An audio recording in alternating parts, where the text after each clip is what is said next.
Labdien visiem!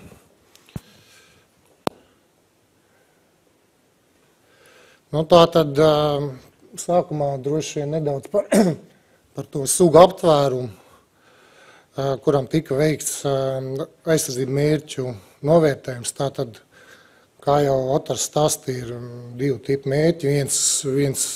Viena ir Natura 2000 teritorija mērķi, un otra ir valsts līmeņa mērķi. Un sugu aptvērums abām šīm mērķu grupām tā diezgan būtiski atšķirās, tīpaši abenieku un rāpuļu gadījumā, jo Natura 2000 tātad mērķu tika novērtēti 3 biotopu direktīvas 2. pielikuma sugām, tātad 2 abenieku sugām un 1 rāpuļu sugai. Un kopumā tātad tika izvērtēts sanāk 34 teritorijas. Savukārt valsts līmeņa mērķiem varētu atzīmēt, ka ir ļoti labs aptvērums abenieku sugu ziņā, jo principā 11 abenieku sugas, jeb 85% no visām Latvijas abenieku sugām ir iekļauts dažādos biotopu direktīvas pielikumos. Tā skaitā pielikumos iekļauts arī parastas sugas, tāds kā parastā vārde, puro vārde, dīķa vārde, un iekļauts arī 3 rāpuļu sugas. Un šeit attēlos arī ir faktiski piemēri. Tātad kreisajā pusē ir lielais tritons, kuram tika noteikts Natura 2000 teritorija mērķis, bet kurš nebūs šīs dienas stāsta varonis, teiksim tā. Un blakus atrodas dīķa vārde, silķa, irzaka un gludinā čūska, tātad, kurām tika noteikti valsts līmeņa mērķi. Runājot par abenieku un rāpuļu sugu grupas specifiku, tātad, man liekas, jāsaka, ka līdzīgi kā Valdes Pilāts minēja, arī šajā grupā ir tāds ļoti daudzveidīgs sugas, un man šķiet, ka arī bezmugurkaulnieki teiks, ka viņiem ir ļoti daudzveidīgas sugas un stipri daudzveidīgākas vēl nekā zīdītājiem vai rāpuļiem un abeniekiem. Tātad par rāpuļiem un abeniekiem man jāatgādina, ka tās patiesībā ir 2 dažādas dzīvnieku klases un ietver tātad sugas ar atšķirīgiem dzīves cikliem un arī ļoti atšķirīgām izpētes metodēm. Īpaši tas attiecās uz rāpuļiem, tātad rāpuļiem ir 3 sugas, bet katrai sugai ir sava izpētes metode. Piemēram, puru bruņurupucim tiek izmantoti murdi, silķi irzakai maršrutu uzskaits, savukārt gludinai čūskai tādu mākslīgo slēptuvu metodu, kad potenciālās biotopos tiek izvietots tāds tumšs skārdu plātnes, un vēlāk viņas tiek apsakots un pārbaudīts dzīvnieku klātbūtne zem šīm plātnēm. Savukārt abeniekiem faktiski ir drusciņi vienkāršāk, jo te ir 2 metodas. Viena ir lieliem tritonam ir kāpuru uzskaits, un otra ir vokalizējoša abenieku uzskaits visām pārējām sugām. Vēl runājot par specifiku, parasti nav saistības ar aizsargājumiem biotopiem. Tas ir tāds, varbūt mīnus no datu iegūs viedokļa, jo par aizsargājumiem biotopiem parasti ir diezgan daudz informācijas. Tie ir labprāt un lielos apmēros tiek kartēti, īpaši aizsargājumās teritorijās, un līdz ar to, pat cik tomēr abenieki un rāpuļi nav tādi izteikti biotopu speciālisti, tad šis tāds datu resurss izkrīt. Savukārt abeniekiem ir raksturīgs atslēgas dzīvotnes vairošanās ūdenstilpes, un faktiski uz šo ūdenstilpņu izpēti var arī balstīt populācijas novērtējums, jo abenieki, kā mēs zinām, vismaz Latvijas abenieki vairojās tikai ūdenī, viņiem laiku pa laikam ir vismaz pieaugušo dzīvnieku populācijā šeit ir jāparādās, kad arī var veikt abenieku uzskaiti. Jo sauszemes biotopos abeniekus uzskaitīt ir gan pietiekoši sarežģīti, piemēram, lielā tritona gadījumā, kurš slēpjas, gan arī ļoti laika un darba ietilpīgi, ja jūs veicat, teiksim, kaut kāds maršrutu uzskaits. Problēma arī tā, ka grūti izmantot sauszemes biotopu dzīvotņu novērtējumā, teiksim, kartografiskos materiālus, jo Nu, teiksim, kaut vai abiniekiem, piemēram, sauszemes biotopu apmeklēšana, nu, var variēt dažādās vietās, piemēram, varbūt atkarīgi no augsnes mitruma, ko jūs parasti pēc kartografiskā materiāla neredzat. Un arī rāpaļiem, piemēram, nu, kas apdzīvo ekatops vai ekatons, nu, tātad parasti tās ir kaut kāds robežu biotopi, piemēram, mežmals, varbūt jaunaudas izcirtumi, tam līdzīgas vietas. Un nevienmēr jūs varat pēc kartografiskā materiāla pastoties, ka tur ir jaunauds, apstiprināt, ka šī jaunaudzes sugai, piemēram, piemērot. Tāpat arī, teiksim, abinieku populācijas ietekmē arī citu dzīvnieku populācijas, piemēram, plēsē klātbūtni. Tas attiecās arī, piemēram, uz zivīm ūdens tilpēs, kas ļoti stipri ietekmē, piemēram, lielā tritona populāciju. Tātad, kādas bija galvenās problēmas? Tātad, galvenā problēma bija dažādi datu veidi un kvalitātes līmeņi dažādiem laika periodiem. Ja, piemēram, vēsturiskie references periodu dati, tās ir literatūras atrades ar nepilnīgu pārklājumu variablu kvalitāti. Bieži vien ir liels šaubas par identifikācijas noteikšanas pareizību. Tāpat jāatcerās, ka 90. gados abiniekiem un rāpaļiem publikācijās bieži vien tiek minētas atsauces uz vecākiem datiem, uz 80. gadu datiem. Tas ir tie laiki, kad praktiski nebija pieejami normāli kartogrāfiskie materiāli, pat nebija pieejams tās topogrāfiskās armijas kartas, kas 90. gadu otrajā pusē bija ļoti populārs. Pats atceros, kā gāju uz antikvariātu, viņus pirku, jo tas bija faktiski tāds labākais resurss. Faktiski viņš aizvietoja mūsdienu GPS. Un līdz ar to, teiksim, vēsturiskie dati abiniekiem un rāpaļiem, viņiem bieži vien ir ļoti grūti novērtēt par to lokalitāti. Piemēram, jums ir tāds vietvārds kā eglaina. Ja, un tad jums jādomā, kur tā eglaina atrodas. Un eglainas var būt Latvijā dažādās vietās. Biotopu direktīvas periodā savukārt tika izmantotas uz atradnēm balstīts kvadrāta tīkls. Viņš zināmā mērā standartizēja teiksim, sugas izplatības areāla novērtējums. Tur bija arī īpašs kvalitātes rīks, kas ļāva aprēķināt areālus.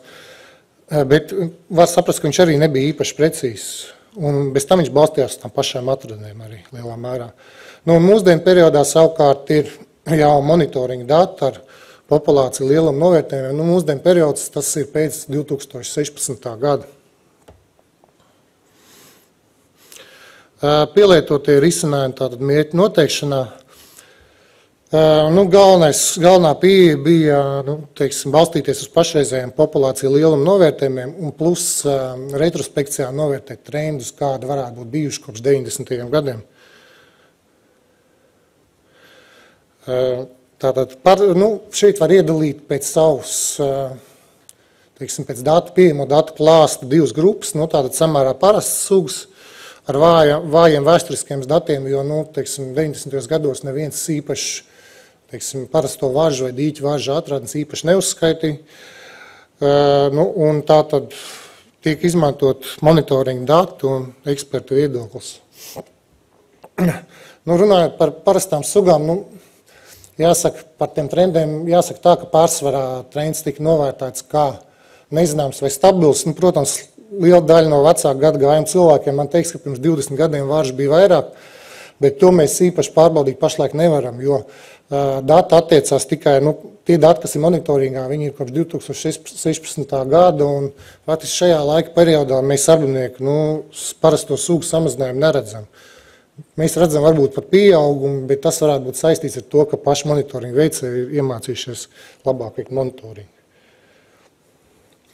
Savukārt trendi retajām sugām ir publicētām atradnēm, viņi ir balstīti uz izplatības izmaiņām.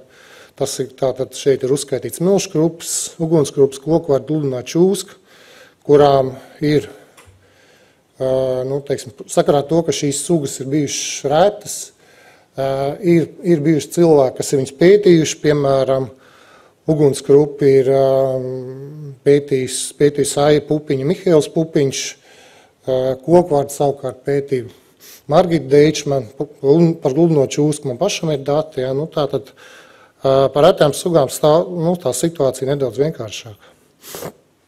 Tika veikta arī populācijas ilgtspējas modelēšana, puru bruņurupucis, faktiski tas tika veikts vienai populācijai, silēnas populācijai, izmantojot datorprogrammu, ja nemaldos, viņu sauc Vortex.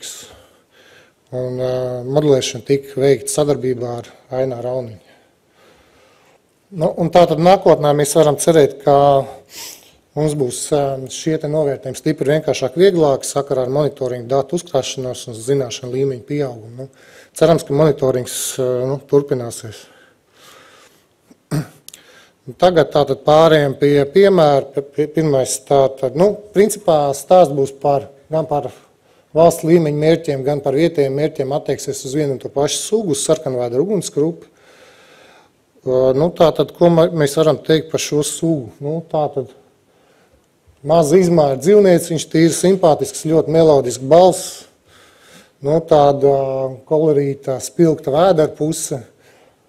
Par vēderpusi runājot, var pieminēt, ka šis spilgtais vēderpuses krāsojums, viņš saistīts ar to, ko viņš ēd.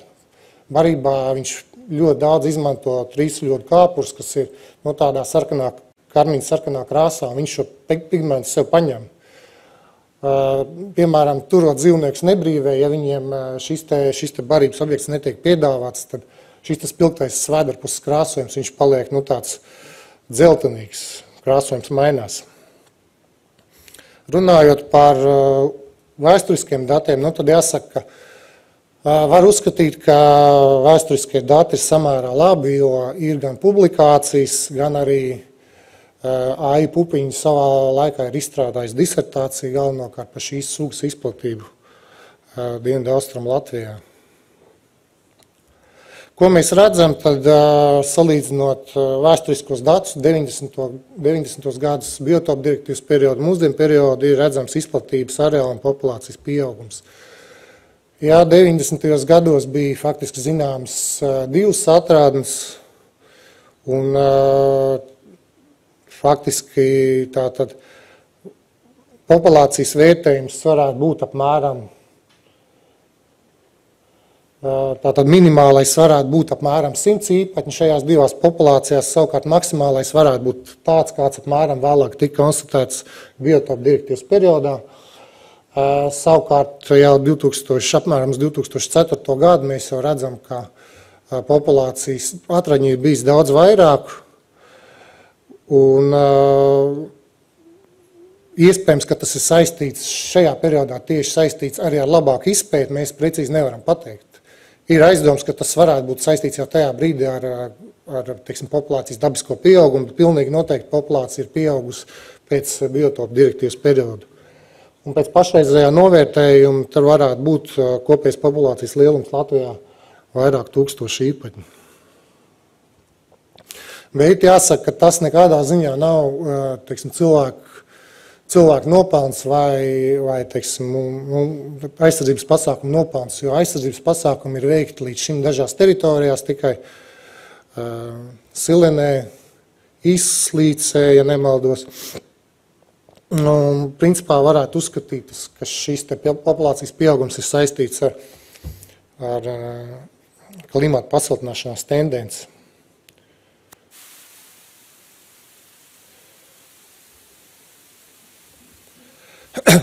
Sakarā to, ka šis te areāls ir tā būtiski izmainījies šajā gadījumā, šo te valsts līmeņa mērķi vajadzētu balstīt nevis uz kādreizējo populācijas lielumu, 90. gados, kad tur bija daži 100 īpatņi, bet gan uz sugas blīvumu.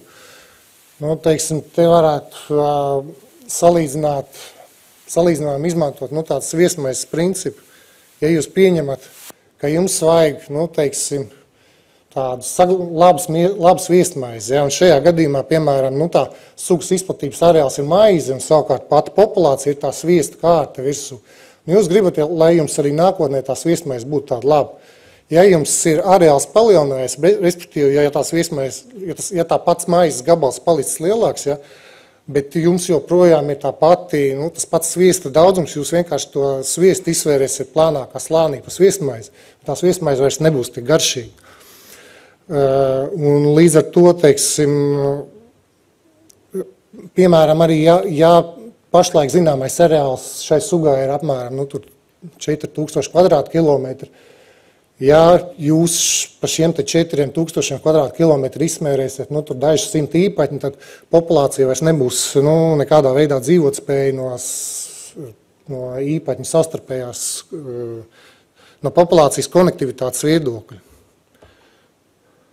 Mūsdienās blīvums ir tātad no 7,9 līdz 11,3 īpaņu uz kvadrātkilometru. Mēs paši varam saprast, ka principā šis blīvums nav liels, un šādi blīvumi varētu, teiksim, arī vismaz saglabāt nākotnē. Tas būtu tas minimālais lielums. Principā tātad šāds blīvums uz kvadrātkilometru atbilst apmēram vienam ugunskrupu dīķim, vienai populācijai. Tālāk par vietu mērķu noteikšanu. Tātad Latvijā ir 5 teritorijas, kur šī suga ir sastopama. Un, tātad pašreizējo populāciju lielumu novērtējumu balstās uz izpēti, kas veikta īpaši aizsargājamā dabas teritoriju plāna izstrādes ietvaros monitoringa datiem, kā arī uz eksperta atzinumu. Eksperta atzinums ir vienai teritorijai, tas ir Īslīds, kur atzinums veikts pēc viena dzīvotņu uzlabošanas projekta. Tātad dzīvotnes lielums šādā gadījumā varētu būt potenciāli piemērot ūdenstilpņu daudzums teritorijā. Jums, piemēram, ir izpēte, kas balstās uz lokalizējušu abinieku uzskaiti. Ja jūs, kā piemēram, esat apsakojuši 10 dīķus, un šajos 10 dīķos jūs, piemēram, kopā esat konstatējuši 10 īpaņus. Ja?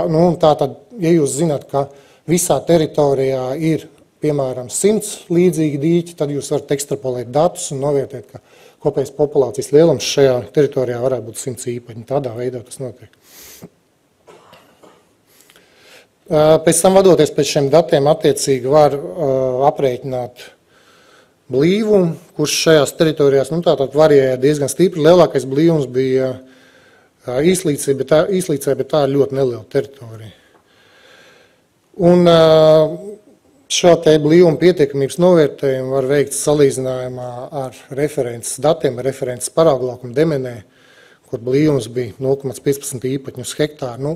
Zinot, kāds jums blīvums vajadzīgs šajā te īpaši aizsargājamā dabas teritorijā, jums principā varat novērtēt, kas jums ir vajadzīgs, kāda resursa jums ir vajadzīga šī blīvuma sasniegšanā. Jūs apmēram zinat, kā, teiksim, vienā piemērotā ūdenstilpē dzīvo tik un tik ugunskrupi. Ja? Un tātad, lai sasniegtu šo mērķi, jūs varat vienkārši iekļaut aizsardzības pasākumos attiecīgo jaunizveidotu vai uzlaboto ūdenstilpņu skaitu. Un tas man būtu viss. Paldies! Paldies!